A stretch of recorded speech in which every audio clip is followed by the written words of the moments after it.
Zimbabwe election funds under scrutiny as millions flow to controversial businessmen. Sanabda mashoko atukona kuti panguva inoi ava vanoona kuti matables anenge ava kutena macho kuna wiki nochivhayo vari kuonekwa kunzi mari dzese dzavakasifona nedzese dzavakatora nedzese dzakabatwa nekuendlewa ava zvisiri pamutemo panguva inoi dzava kubvunziwa accounted for.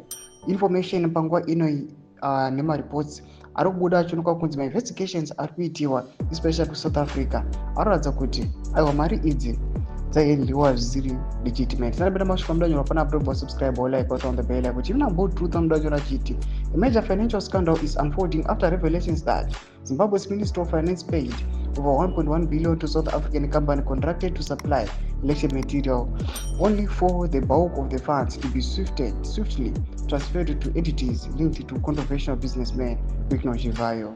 Chivhayo, already a highly controversial figure in Zimbabwe's public discourse, has long faced accusations of using political connections and bribery to secure lucrative government contracts. This latest development adds weight to calls for accountability and transparency in Zimbabwe's public procurement processes, especially during critical national events like elections.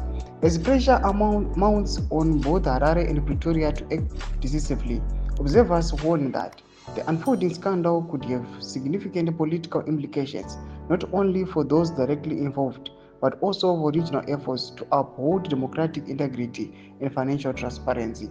Thomas kwabuda panapa atoona kuti Chivhayo panguva inoi aiwa ukonzesa chaos kuPretoria pamwe chete aiwa nemuHarare panguva inoi atiri kuona kunzi aiwa masecrets ese ava kuvhumuka pamusoro pemari dzavakaonekwa kunzi aiwa government inobhadha 1.1 billion aiwa to a South African company, but later after some few days kuonekwa kunzi more than 800 million inoonekwa ichitransfer kumabusinesses nemacompanies awiki noChivhayo. Tudze mafunguro enyu mutikudii pamusoro pechiitiko ichi kuna comment section yedu mutudze mafunguro enyu. So subscribe or like, chat on the bell icon.